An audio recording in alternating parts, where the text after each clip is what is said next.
sir. You're about to see something really special. Really thought this part of my life was behind me. Frenzy disappeared with the drinking 3 years ago. Why now?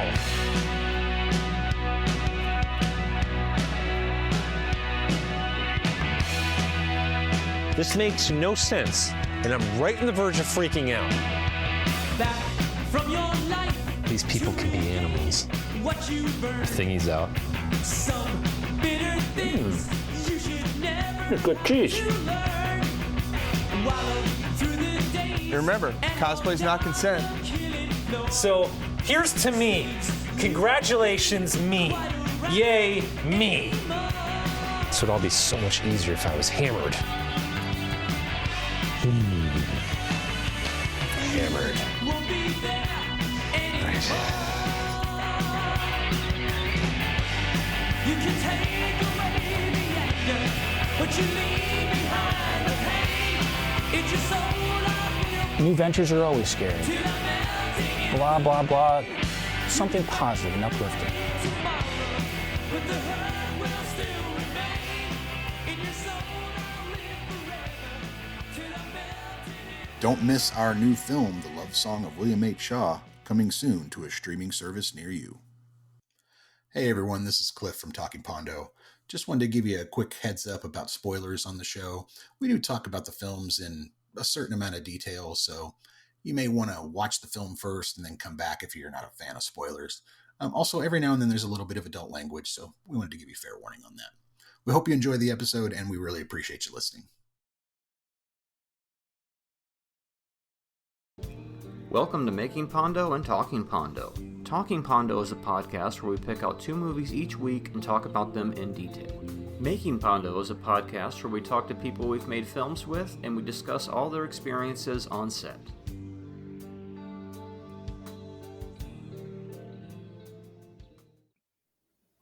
All right, Marty, welcome back. Yep. Talking Pondo, Yes. episode 2, Number 2, El Número Dos.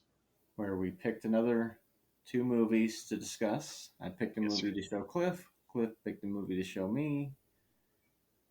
And what did we watch this time? I feel like I took it easy on you, and you sort of gave me a little bit of a beating, but it was fine. So you chose for me. I chose for you, Dungeons and Dragons: Honors Among Thieves. Yes. Yes. And then I What did you chose choose for me? Judgment Night from 1993. But see, I hadn't watched the movie myself in a long time, and I'm like, well, this gives me an excuse to rewatch it. And it's like, no, it's not very good. Yeah, there's really no excuse to rewatch that movie. Just put the soundtrack on and be done with it. Well, my first thing about Judgment Night is you make this great soundtrack, and why have a film score, right? I mean, you could have used that music. I would think maybe there was some reason why, or it was an afterthought, like a tie-in. You hear the one song at the beginning and the end, and then Teenage Fan Club and De La Soul. Yeah, that song comes up and gets used several times in the movie, and I remember hearing Ice-T and Slayer's War. Oh yeah. And then Dinosaur Jr. and Del the Funky Homosapiens song was in there. Mm-hmm. But like, there's a lot of a soundtrack that's missing. Yeah. Just Another Victim. I don't remember hearing that. Mm-hmm. You think Which that Helmet, would House of Pain. Yeah. you know, who knows what the real reason for any of this is? And you see the songs in the credits and the end credits; they're all listed. You would think that instead of this score that's just kind of there and not really doing anything different, that maybe proper use of those songs might have propelled things a little bit better. I don't know. Maybe. I mean, Probably not, but so for our listeners, we've jumped ahead here a little bit. So Judgment Night. Judgment Night is a movie from, if you haven't seen it, it's a movie from 1993. Fun fact, Marty and I both worked at a movie theater together at the same time when this movie came out, right? That's Yes, true. Judgment Night came out. I remember seeing it at the theater. In fact, I remember trashing a theater with a young kid and that Booyah Tribe, Faith No More would come up during the credits, and he would just go ape shit. He loved that song. It's a good tune. Another Body Murdered. And what we would call trashing a theater. Trashing a When theater. we cleaned it up after the end You of the clean movie. it up, yeah. After all you people dump, all your kids dump their Oreos and their Reese's. No, well, there's no Oreos, but their Reese's peanut butter cups and their popcorn on the floor. We go through and we clean it all up. And back then, theaters were 400 and 500 people seating theaters at times, 200-300 easily. So we could go through and clean it up, and it'd take probably 6 or 8 people sometimes. And how long do you remember Judgment Night playing over there? I guess when we occasionally hit movies that are Century Park movies, we 3-4 weeks maybe. It did okay business, right? So, and again, we diverge. So, Judgment Night, 1994, directed by Stephen Hopkins, written by Lewis Kolick, Jerry Cunningham, starring Emilio Estevez, Cuba Gooding Jr., Denis Leary, Stephen Dorff, Jeremy Piven. Pretty decent cast, honestly. Oh yeah, I have nothing against the cast or the directing. No, I thought it was. I have something against the directing. We'll get to that. But anyway, so the film is about 3 friends and a younger brother of one of the friends who all decide to meet up and go to a fight that's happening in the city. Oh yeah. And one of them shows up in an RV and rented RV, and they all pile in it to go to the fight. And they get stuck in traffic, and they're not going to make the fight in time, so they decide to take a detour. And their detour leads into running into a guy who's running from the mob and is injured. And the mob shows up and kills him, and they see it. And now they're on the run from the mob. Oh, is that what happened? I thought I blinked during that part. That's the basic premise of the movie. Denis Leary plays the head of the mob. Emilio Estevez is the head of the friends. Stephen Dorff is the younger brother. Cuba Gooding Jr. is one of the friends, and Jeremy Piven is also. And Piven plays his perfect sort of, weak asshole character who's, oh, bro, let's make a deal, that type of shit. It's fucking great. but for the most part, so for me, the movie starts off like with these long, slow shots of a neighborhood that doesn't exist. Like at one point, there's a shot of a house and a guy in a trench coat with a suitcase just walks through the shot like that because there's always a guy in a suitcase with a briefcase and a trench coat and a hat walking. Oh, it's a businessman going home to his family. Like it's just the sets don't make any sense in this movie. Weirdest wannabe idyllic, and it lands on Estevez, who's there with I can't remember the actress's name, and her baby, and they're sitting outside, and he's trying to explain to her that it's just one night with the boys. You have nothing to worry about. And of course, she hates the boys, and it's so stereotypical. And isn't it just trope laden? It's just tropey as hell. In bad dialogue, yeah. And I was thinking it seemed like somebody's first script, and I think it was. Or at least it seems that Christine Harnos is her name. Yeah, Christine Harnos. Dazed and Confused. Yeah. But yeah, so Piven. The only thing missing from Piven's character when he pulled up, he's such an '80s trope of like the stockbroker businessman type of guy. The only thing missing was the cocaine, which wasn't there. Like where's the cocaine? It's the '90s now. Right, it's the '90s now. And guys, if you didn't know, we stopped doing cocaine in the '90s. You brought up a very, very valid point. It segues into something I was going to say. When I was watching this movie again, I realized this is just like Reality Bites. These are 80s people who are pretending to be 90s people, right? They're still 80s people in 90s clothing. And like you're saying, he shows up. The only thing different, he ain't got the coke, but he's still got the coke.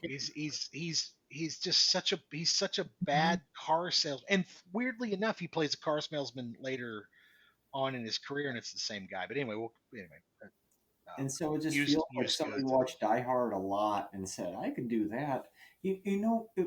My biggest gripe is probably it feels like it was created by people who have never walked down a dark street ever. Like the only thing they know of what real tension in the real world is what they've seen from movies, and so the movie is conglomerate of other movies, kind of. Yeah, Well, there's a scene where the four heroes, we'll call them heroes, pull up in their RV in a bad part of town, and there's a group of bums huddled around drinking, huddled around a barrel of shit that's on fire, because that's in every Mhm. movie. And rather than one of them getting out and going, "Hey guys, we're lost. Do you know where we are?" They like fire up the loudspeaker from the RV because they're scared to go out there and talk to these guys, and they're all giggling like a bunch of schoolgirls while they're doing it. And the, I don't know, that's the whole scene. But just played out to be like no Mhm. bum is going to walk out there and pull his bottle out and show it to an RV and be like, "Meh," it's what the hell am I watching? It's almost like AI made it or something like Yeah, the it was not good. approximation. And so the mob guys are chasing them, right? So what do? They get in this big train sequence that seems to go on forever. Right. Yeah, they get into this train car where they're trapped by a bunch of bums who want everything that they have and still somehow give them away, and they don't handle that well. And it seems to be, it's one of those movies where it's like, okay, the first act seemed to sort of build up pretty well. Okay, we got this guy leaving his wife. He's going out with the boys. It may be a wild night. They got an RV. Oh my God, what could happen? Mm-hmm. Oh shit, they ran over this dude, and they're, like, from there, who knows what can. And we've seen this story played out over and over. The the stripper in the hotel room that dies, and the four guys got to figure out what to do. That whole thing. And so we've seen the story play out. It's just it doesn't really play out. It just seems to go on and on and on and on, right? Mm-hmm. Like it's just, they run from one thing to the other, and it's like they run from one set to another. Yeah. Okay, get away from the RV because now that's on fire and the mob's coming after us. Let's run to this set of rooftops. All right, set of rooftops. Oh, Now yeah. what? Okay, now that we're done with the rooftops, let's run to the what was next? Um, Would they hole up in the apartment for a little bit before they went to like these office type yeah, buildings? let's run to the apartments and ask. Yeah, let's run to the apartments and ask for help and find the two lesbians who kick us out, right? And, Right. which was weird in and of itself. It was just like, okay, and then Oh yeah, and on then to, he pulls the the next gun on thing. them, and it's like, you're gonna point the gun at us now, Ray? Hmm. Yeah, yeah. It was. It really, it tried to do some things, but it just nothing ever seemed to ring true, Mm-hmm. and nothing ever seemed to really be believable, even Yeah. for a second. Like Denis Leary's character, like, It's weird casting, isn't it? yeah, this is right after Denis Leary did his Edgar Friendly in Demolition Man in like 90. I think is it right before it or right after? It's got to be it's the same period with the ref and I think it, because we worked at the movie theater when both those movies. Yeah, Demolition Man's 93, so yeah. Judgment Night's 93. So yeah, I think Demolition Man comes out first, and then this one. But Leary in Demolition Man kind of played the same character, only he was a good guy he was a good guy running a bunch of bad guys rather than a bad guy running a bunch of bad guys. Mm-hmm. And it just never played right. There was one, I'll give him credit. There was one scene where Denis Leary shows up with his guys in a neighborhood that's run by some other kid gangbangers. Oh yeah, I know. And they confront him, and rather than just kind of shoot it out, Leary's trying to kind of be diplomatic, Mm-hmm. right? And pulls the kid aside and is like, "Look, I get it. You're taking care of your hood and your street, and I respect all that.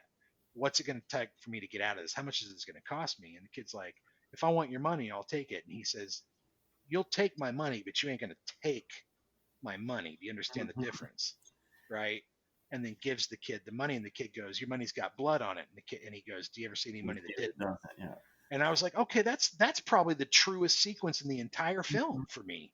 Like, and it wouldn't shock me if the entire film was based around it, to be completely honest, because it's the only true nugget in the entire film. And at the end of it, and jumping right ahead, when suddenly Estevez pops up off the floor with a series of furious punches and beats the shit out of Leary, like, I'm just not buying we gotta wrap shit. this thing up.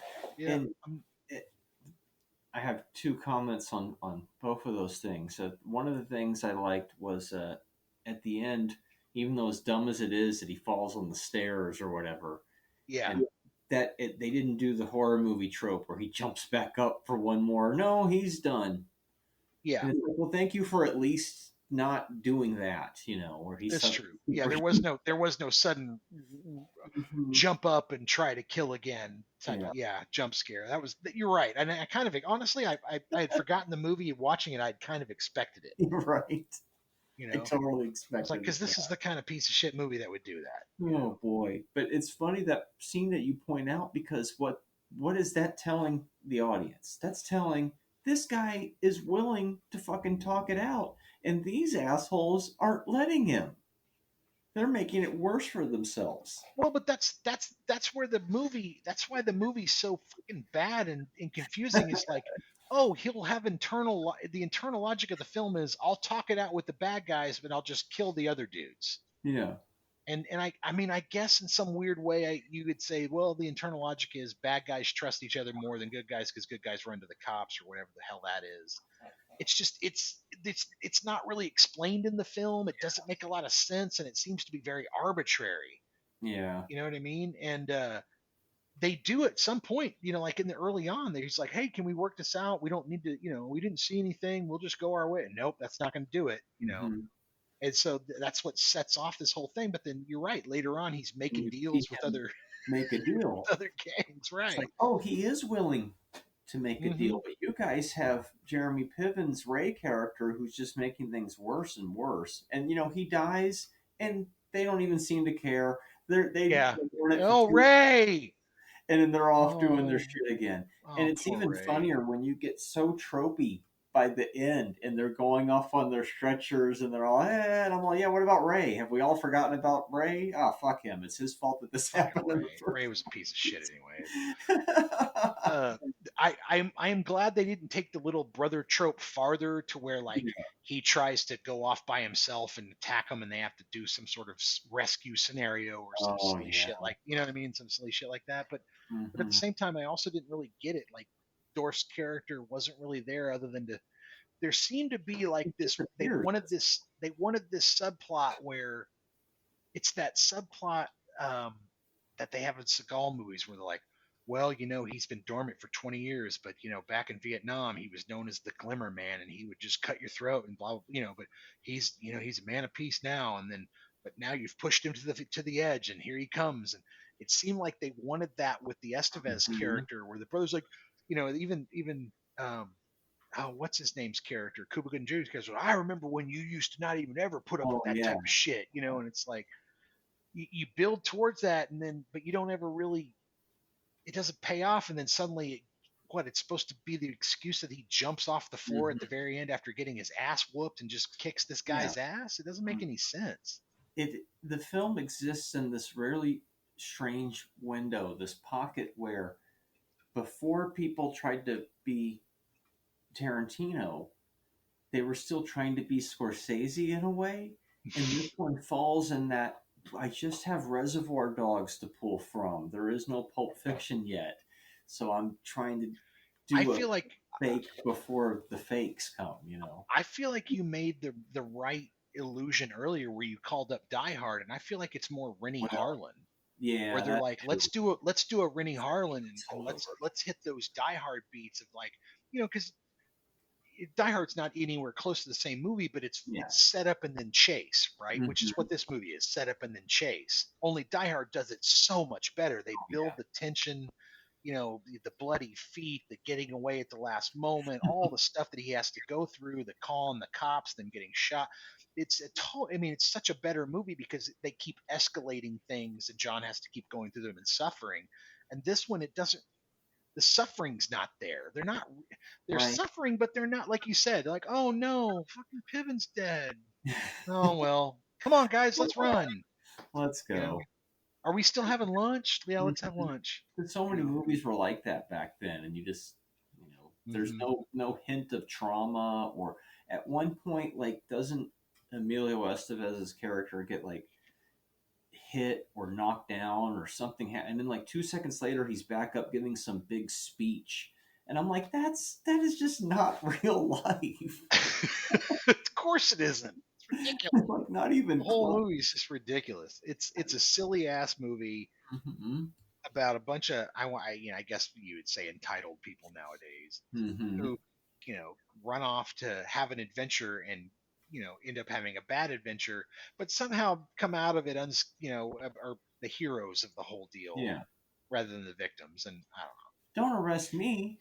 I'm okay. Oh, you're okay. Okay, now I'm on your side suddenly. Just so many tropes. And why was it called Judgment Night? I don't even think the title doesn't even make sense to me. I know. Just so because we had that song that was. I guess because we had the really title track and they were like, underutilized. "Oh, it's perfect." Yeah. And that's not even the song that they opened the movie with. They opened with No. "Traveling at the Speed of Light." You played yourself. Yeah. we listened to the shit out of that soundtrack. Oh, look, the soundtrack was great. I mean, That was the best part of the movie. guys, don't watch the movie. Go to Spotify and put the soundtrack on. It's actually really, really good.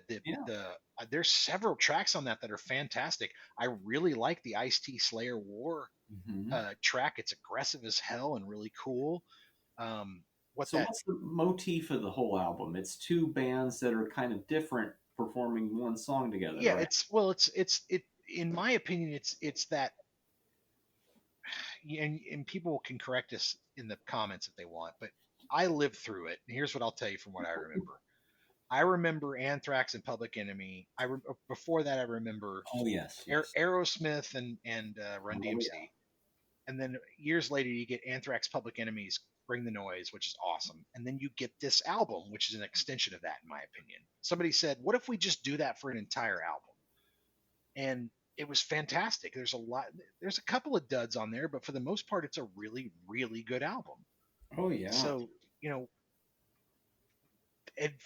I'd be willing to bet that probably the album over the years has made more money than the movie ever did. I would think so. I wonder if any of the songs have been utilized in other places since, like if they showed up in a movie that actually utilized them. Oh, you know what would be cool? They should do a tribute album and have other bands cover those songs. That would be really freaking cool.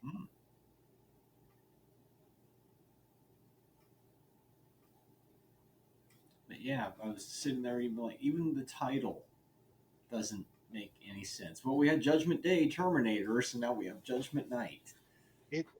Judgment Night, as far as like, I guess judging your character and whether or not you can survive running into the mob or something weird like that. But Denis Leary is not a mob leader. No. He's just not. I guess in that movie he is. So what am I talking about? So he falls down the flight of stairs. Yeah. And he doesn't pop up for one last scare. So at least there's that. I'm probably saying 2 out of 5 stars. It wasn't complete bottom for me. There were some parts but it's pretty bad. I think you're right on track. I think it's 2 out of 5. I can't give it 2.5 because 2.5 would mean it has some sort of redeeming quality to it that I might go back and watch just for fun. And that's not a movie I'm going to go back and watch for fun at all. That movie was not. It's not an enjoyable movie to watch. No, it really isn't. Like it drags. It's an hour 48 or an hour 45, but and you feel every. Is it really that long? Fucking minute of that movie. Yeah, it's. How long? Let me just double check. Let me see how long that movie is. Well, if it's not an hour and 48, it damn near seen it. Like it. Yeah. Let me see here. That movie is an hour and 49 minutes. So yeah. Oh my God. Yeah. That's way too long. So that's the other thing. It's too fucking long. Mm-hmm. You could easily chop 15 minutes out of that movie, tighten it up, and make it a much more of a thrill ride. At least things are going faster to get to the end of the whole thing than what it was. Not good. I did enjoy it. I won't rewatch it. No. I don't recommend. I'd even say 1.5. Yeah. 1.5, somewhere in there. The more I think about it, the more I'm like, because I won't revisit it. It's not something I'm going to pull up for nostalgia.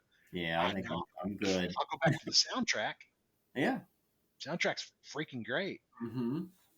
But yeah, that's not. I remember it now. See, that's the thing is, it had been so long I'd forgotten the movie, and for good reason. So it was. Damn, It's a low flyout. Wow. That's really low. That's a low flyout. Anyway, okay. What were you saying? Sorry. So start back over. What was I going off on?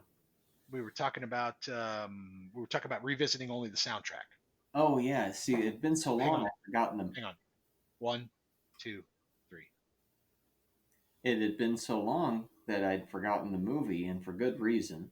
Revisiting it again, and now I have it fresh in my head, so I remember the movie. So much like you, I won't be putting it on again anytime soon, but the soundtrack might always pop up. So Yeah, I think the same. And the only other positive memories, like I said, I have of that movie are trashing the theater with that Yeah. kid. I can't remember his name, but he loved that Booyah Tribe Faith No More song so much it would just crack me up every time. He was like, yeah, and he'd just really get into it. So. and Faith No More, who was doing the whole rap rock thing by themselves before the movie, so Yeah, would make sense. Well, and it's so funny that if you go back and listen to those songs, you could argue that it's not really rap rock because it's like one side kind of tends to dominate the other. Mm-hmm. You know, Pearl Jam did a song on that too, if I'm not Yeah. mistaken. I mean, and that's not anywhere in the movie either. How Couldn't hear the that hell one. could you ask Pearl Jam to do a song on your soundtrack and not even include it in the freaking movie Mm-hmm.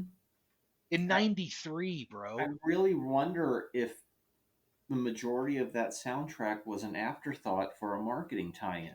I think so. Well, or as a way to save the movie itself, to save the revenue of the movie, right? Like this movie's terrible. We got to figure. It's the only thing I can think of. Mm-hmm. Now our So- other movie was Yes, I was just gonna say. So Dungeons and Dragons. What'd you our- think? Yeah, the other movie is even longer than Yes. Judgment Night, but it packs a lot in to its 2 hour and 15 minute or so length. Yeah, I think it's somewhere in there. It's a long movie. Now, going into it, I didn't realize that it was more of a tween film, but it totally makes sense after the success of The Hunger Games and all these other films in this sort of genre that we finally, after 23, 22 years after that first one that went to theaters, that second one was okay. Was that direct-to-video Wrath of the Dragon God or something like that? That one was okay. It was probably better than the first one, I think. The first one you're talking about is the one with Jeremy Irons. and Jeremy Irons. Okay, yeah. It's terrible. And Not that's Pharaoh's Mar- Involved. It was what was the It's girl's the name? Thora Birch one. Thora And it has Birch, there you go. and Marlon Wayans is in it too, right? Mhm, Is that right? Okay. So finally, Plays the it's thief. like the problem with those D&D movies is we hadn't got to how they make movies now. The long story short, years ago we'd call it, oh, they're going to put that Joss Whedon type spin on it to make it more Buffy or Firefly like. And then that basically turned into, I'm going to give it the Marvel type treatment. And so now you get the D&D movie fed through the Hunger Games tween thing with the Marvel type humor sprinkled in. And it's like, here you go. Right to the end credits where the words of the song are something like, we're going to do it right this time or something is the song on the end credits. And it's like, I did enjoy it quite a bit. It felt like in parts they really captured the essence of some of the gameplay. Very much so. And Very you much get so. away with it in D&D movie that you couldn't get away with it in other movies because, well, that's how a campaign kind of plays out. You start in one place, and by the end of it, you've You're gone somewhere through like else. 5 different movies, but they're all Absolutely. crammed and interconnected. There's Right. even a side quest in the film at one point where I was Hell like, yeah. oh, we got to go to the graveyard and stuff. But, It's yeah, fucking that was good. fantastic. One of the things that I remember so first off, you and I played D&D Yes. for years early on when we were kids. For the viewers, if you don't know, Marty and I have known each other since 88. Yeah. 88. So The that only would be D&D movie we had was Mazes and Monsters with Tom Hanks. So yeah, so 38 years. and we suffered through some pretty bad D&D movies, and we liked D&D. And I can remember early on throwing him and somebody else who was playing with us, because I had to be the DM. I was the person who knew the mechanics of the game, into a game that was a gladiator style tournament right off the bat, because it was an easy way to get the players adjusted to combat. And so when that maze popped up with teams going through the maze, I was like, oh, that's Yeah. so dead on. And then of course throwing in the perfect monsters like the mimic. Mm-hmm. You know, like the other movies didn't do that. The other movies didn't pay attention to the details of what true D&D is, which is like all these, you got to have I hate to say tropes, but you got to have the right tropes. And the mimic is one of them. You got to have the mimic. You got to have the owlbear. Never seen an owlbear before that one. Yeah, they didn't know how to do all that stuff then. No, you know, an acid dragon, fantastic, man. Like, I mean, when do you get to see that ever? Mm-hmm. And it goes to show that those older movies, they had the elements in the right place. They just didn't have that proper spirit to go through it and pump it up. We were just getting Conan type rip-offs instead. But it also felt like a movie, a D&D game, where the DM was really allowing the players to try things. Like the other D&D movies felt like a DM was like, nope, you can't do that. It's against the rules. But this one was like, whoa, well, this jailer has wings. We'd like to grab him and jump through the window and see if we can fly down to our doing escape. crazy shit. Yeah. Sure, okay, let's try that. You know, and Jesus, the raising the dead and the whole thing about the questions, that is so DM specific, because that's how you screw a party over. Is you just waste their time making them, get it right, man. No, that's a question. Yep, that's a question. It's like it's like trying to do a wish back in the day. Now wishes now, like if you read the rules of D&D now, they're like you shouldn't use a wish to try and fool the party as a DM. You shouldn't make it come back on them. It's like bull crap. Back in the day, if you worded that wish wrong, you could end up as God knows what, God knows where. I knew a lot of players that had wish scrolls that just didn't cast them because they didn't want to mess with the DM. They just like, it's not worth it. I'll try and resurrect a character at one point. It'll be fine. It's like so many of those other D&D type movies, everything from like the Deathstalker series to like even like the Wizards of the Lost Kingdom and stuff. They do things like revive the dead and like all these things that work in this movie or in those movies, but they just don't work in those movies. It's like we figured out how to hit that formula, to reiterate that. No, you're right. And again, going on that like different DM sort of analogy, like a fat red dragon. I mean, that's hilarious. So you give the party a chance to get away from it because it can't fly, right? So it can't move around as agile as a normal red dragon who's it's just rolling. So it's just sliding down treasure and using its weight and that type of thing. And it was brilliant. I thought that was brilliant. Oh yeah, and I'm really brilliant. They're going through their turns of battle and combat, and you get away with it in this movie because it's supposed to happen that way. Yeah. Like even when they're having like their little melees and going, now I'm gonna hit you, then I'm gonna come over here and do this, and it's like I could see how an outsider might be like, that looks stodgy, and I'm like, no, that's a physical turn-based combat, baby. Turn-based combat.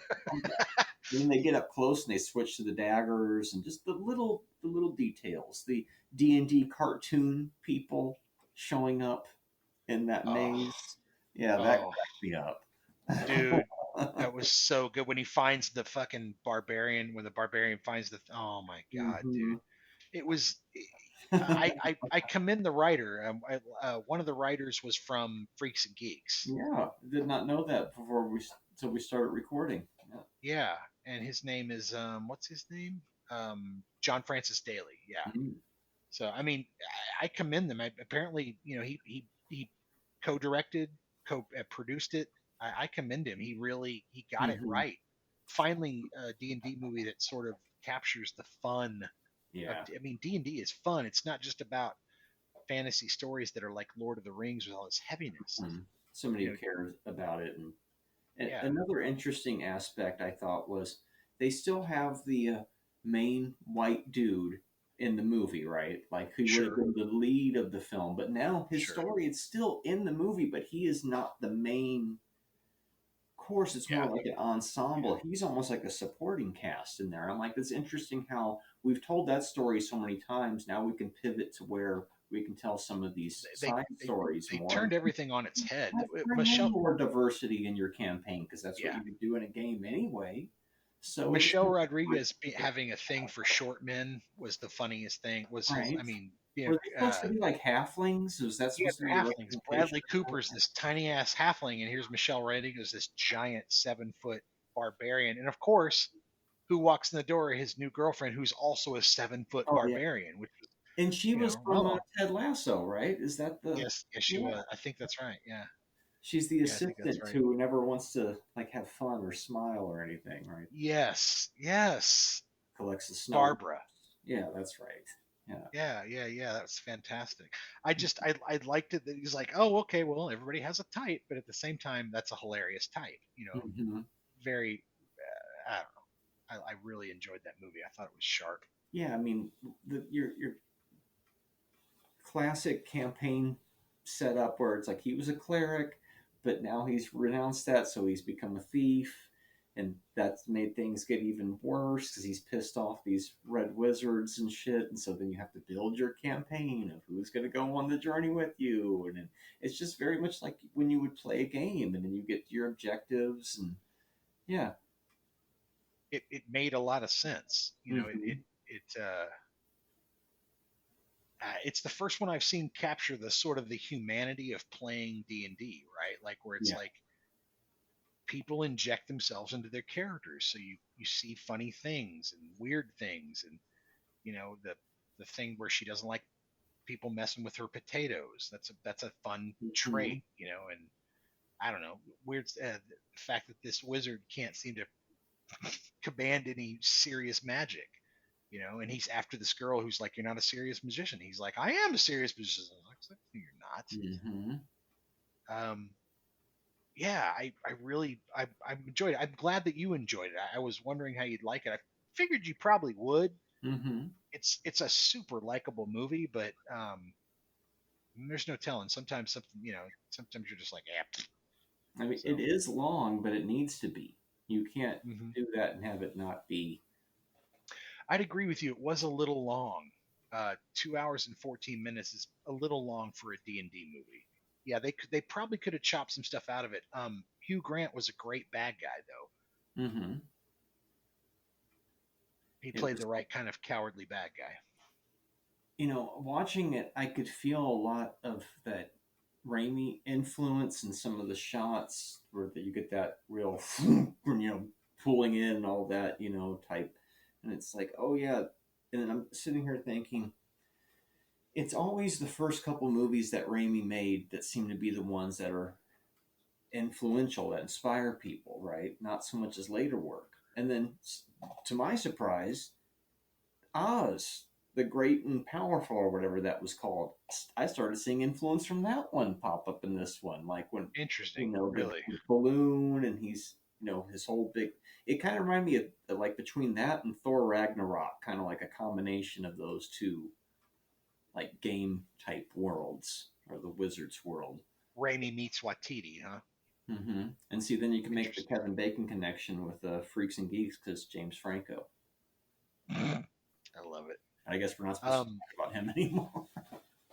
So this, I don't know if you follow this or not, but this movie is set in the and again, you can yell at me in the comments. It's set in the Forgotten Realms. Oh, really? Setting. Okay. Which means that so they escape in Icewind Dale, right? Which I believe is where that's Baldur's Gate 2. Yeah, I've heard them keep mentioning that a few times. Yeah. Yeah, and Drizzt is a big character. He's a drow. He's a I think he's a good neutral drow ranger who has a series of books about him and so on. And I was surprised that they didn't work him just in the background into the lore, have him show, because the paladin or whatever that guy that shows up, that's obviously this overpowered dude who helps them get through certain things. Yeah. I can't remember his name, or I apologize, audience, if you're listening. not trying to be disrespectful, but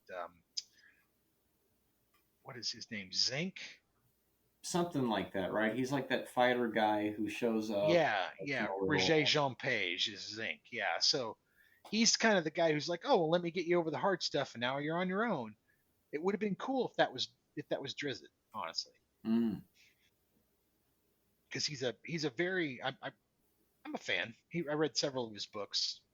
Salvatore wrote some really good books about him, and it would have been fun to see that kind of injected in. Maybe we'll see that in a Mm-hmm. sequel. I can't imagine there won't be a sequel with as good as that movie was. But, Yeah. I look at that character like that in Ted Lasso, where they got that good player for a little bit, and then he helped them, and then he left. It's that type of character. There's probably a trope name for it. yeah, what was the character's name? With a Z. Zazo or Yeah, something like that, right?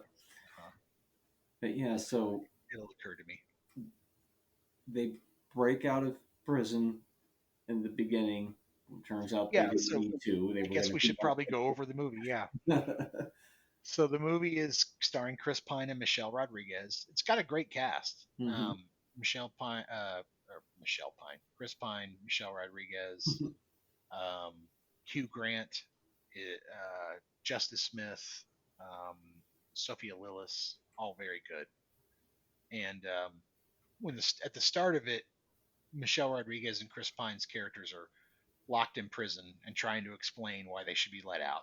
They're up for their parole hearing, and they escape through a series of hijinks, and then basically from there go on an adventure to clear their name.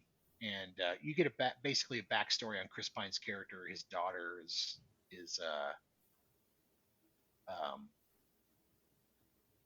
well, I guess it's easier to tell it in the what you tell it. You tell me. I don't want to talk too much. Right.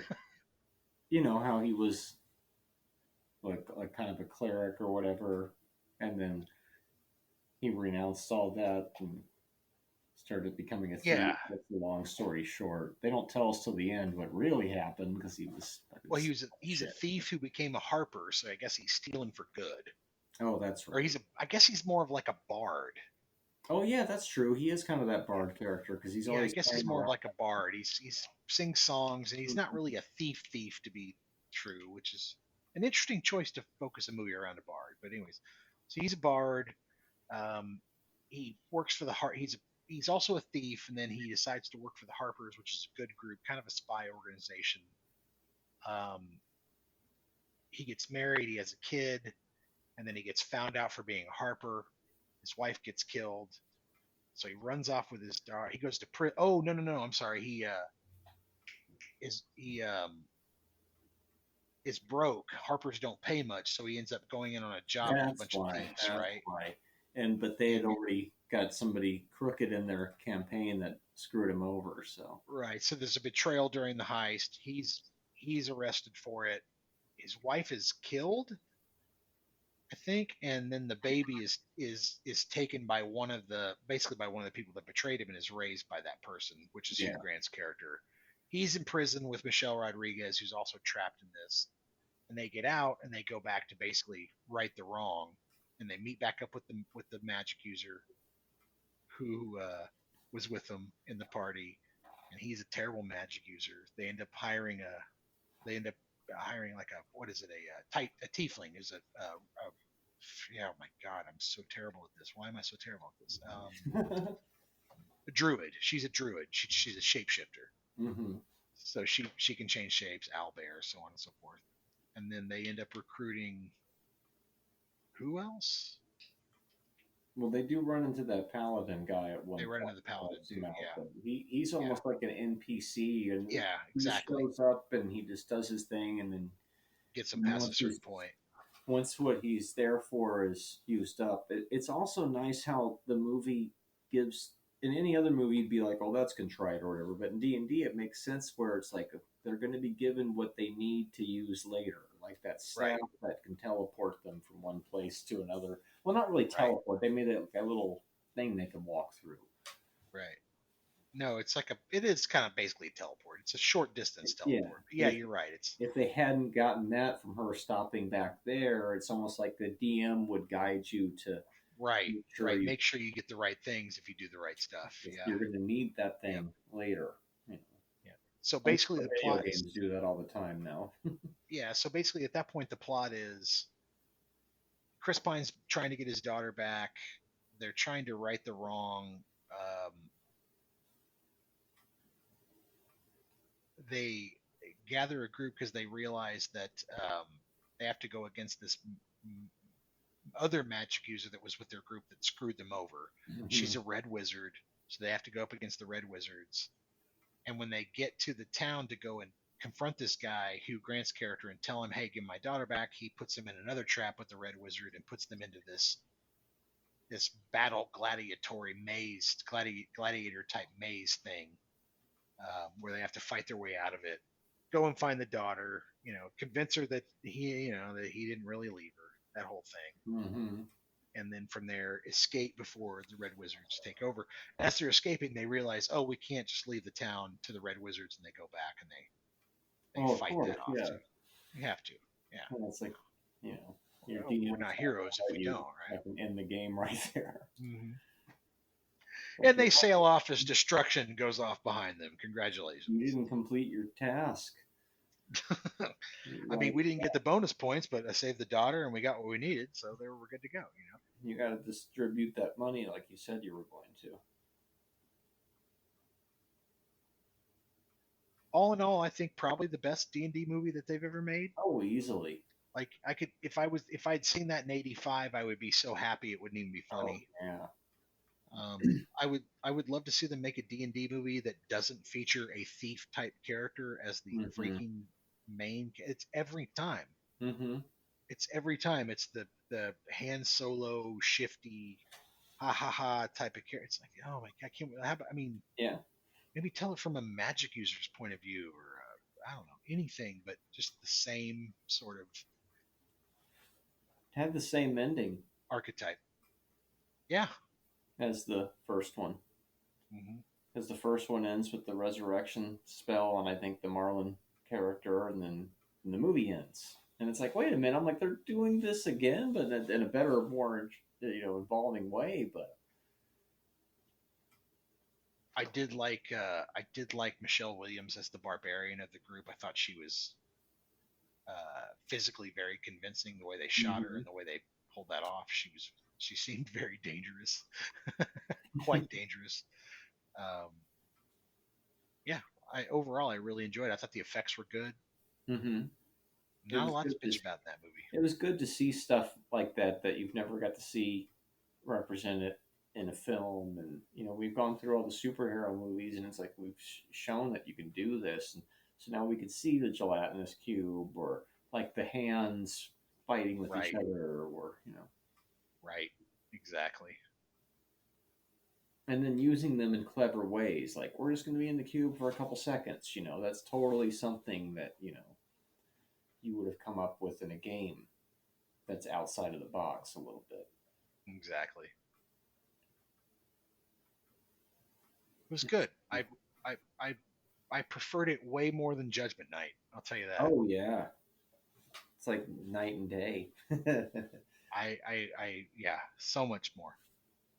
And so much more. 20 plus years after Lord of the Rings, we finally end up with the decent D&D movie. Well, and that's the thing. Like, it's interesting you bring that up. They're great parallels. Like, you can play a Lord of the Rings type campaign, or you could play a D&D Honors Among Thieves type campaign, depending on the campaign that you play and the players that you're playing with. You may run that high fantasy, Legolas and Aragorn type of thing, or you may run that, Honor Among Thieves, Chris Pine type campaign with a lot of quick wit and silly adventures and a lot of fun. Mm-hmm. Just depends.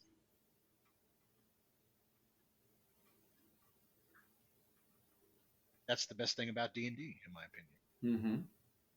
You never know what you're going to get. It's all about the story and about the DM and about the players and how they react to it. Like probably the best bit of improv you're ever going to get into.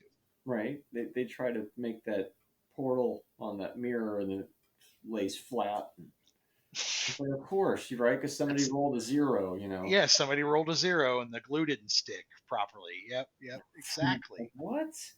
That's the best part about it. And honestly, I would say Isn't that easy? No. if you haven't played D&D, you may not appreciate that movie as much as somebody who has. Yeah.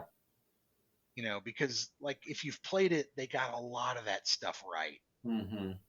And if you haven't, you're like, I mean, it's funny, I guess, but why? Why is that? Why is this? And you're like, oh well, play the game, you'll find out. Mm-hmm. I'm shocked nobody went along with a 10-foot pole tapping on walls and floors. Like I'm really shocked that didn't happen at some point where somebody was just like tap tap tap, tap tap tap, tap tap tap, and somebody else was like stop that, you know, whack. The gelatinous cube was another great one to see. Yeah. You know, the displacer beast. I mean, they got all that stuff right. You know, that's the stuff that I just kept seeing. Yes, classic, classic, classic. The only thing I don't remember seeing was a beholder, which was unfortunate. Mm-hmm. They talked about one though. Maybe in the second one. Mm-hmm. Or you can just watch Big Trouble in Little China. Right. Oh, that kind of has a beholder. I still remember as a kid being like, "That's a fucking beholder. What is that doing in this movie?" That's a huge crossover. Mm-hmm. Wait, D&D stuff is okay. If D&D stuff is real, then we have to talk because there's a lot of other things you need to worry about. Mind flayers and rust monsters. That's the only other thing in D&D Honor Amongst Thieves that I wish we'd seen was a rust monster. Mm-hmm. You know, because that's a thing that'll a DM nightmare. You know, you throw 3 or 4 rust monsters at a party and they just eat all the magic weapons and all the armor and you're screwed. It's fantastic. The only thing that'll make a party run faster is a bunch of rust monsters. Well, man, I'd say, you know, for me, Judgment Night was not a great movie, but it was a good pick. It was an interesting. Right, it was at least interesting. It was an interesting go back. Yeah. What'd you think about Dungeons and Dragons? Oh, I like that a lot more. Mm-hmm. Still a little long, even though it needed to be. Mm-hmm. I can't imagine it being much shorter without losing stuff. And of course, it was like more tween based, but I guess that's makes more sense in a way to put it to where it's more of a 14-year-old's movie. Because if you mean it was just directed at teenagers and that type of thing? Because if you made that for like a real adult audience, you get a whole different tone and weird movie. So in order to follow the Marvel movies in that respect, they just figured out a way to mask the Marvel movies so you don't realize they're tween flicks, except for like the Spider-Man Homecomings and stuff, where that's blatantly a teen film who's got superhero stuff in it. But I enjoy all that stuff, but that's just how I'm seeing it. Like, oh, first we had the Hunger Games. Now the marketing is straight at that. Yeah, straight at that market. Yeah. But I enjoy it, and it was different. Yeah, they could have done it and have it be boring like the other one was. A movie we more than likely won't be subjecting ourselves to on this pod. This Dungeons and Dragons from the year 2000 or 2001. Yeah, something like that. So what? 4 out of 5 stars? 5 out of 3 out of 5 stars? It's probably around 3.5. Yeah, I'm solid with a 3.5. I'm leaning towards a 4, but I think it's a solid 3.5. I agree. Yeah, I agree. So what do you got for me next? It is my time. Is it mine to go first, or is it yours to go first? Oh, I can go first. Well, I've got mine. Who went first last time? I wanted to go back. Dude, that was far too long ago to remember. Well, let's see here. What was the first movie? I think you gave me Judgment Night. Starfighter. You said Night of the Comet. Yeah. So then you said D&D, and then I said Judgment Night. So I go first. Right. So I'm going to give you a good Emilio movie. You'll be watching Repo Man.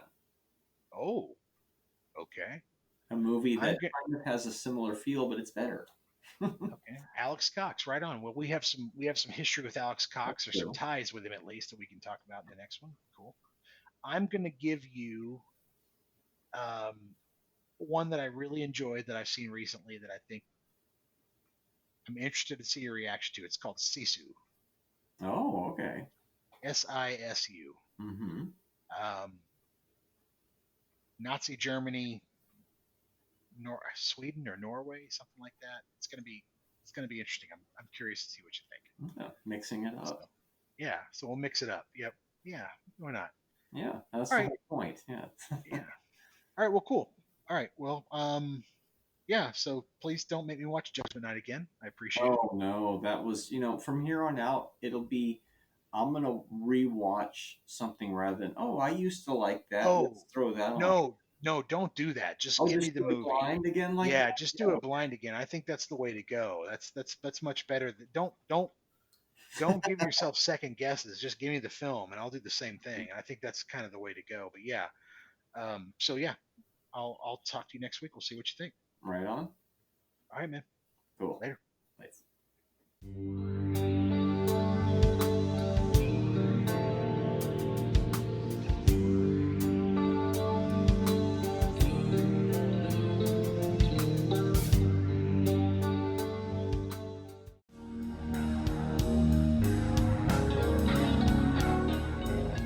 Support the show on Buzzsprout for only $3 a month. Give us a 5-star review on Spotify or the platform of your choice. And be sure to like and subscribe to our YouTube page.